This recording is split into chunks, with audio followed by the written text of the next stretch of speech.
DGP नियुक्ति पर ओडिया अस्मिता को नहीं बीजेडी बीजेपी पर बर्षि दल कही निर्वाचन बेले ओडिया अस्मिता कथा उठाउथिले एबे किंतु बीजेपी रो ओडिया अस्मिता कुआडे गला बोली प्रश्न करिछि।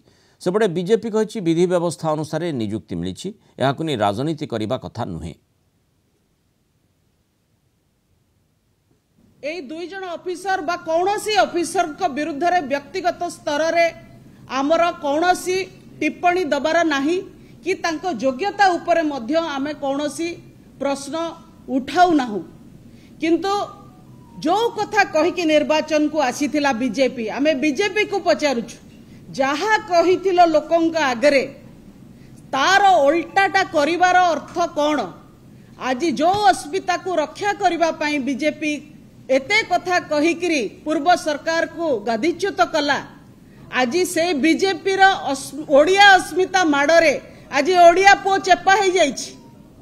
देखो ये है ऑल इंडिया सर्विस से ओडिया नन ओडिया ये भेदभाव रखा उचित नहीं।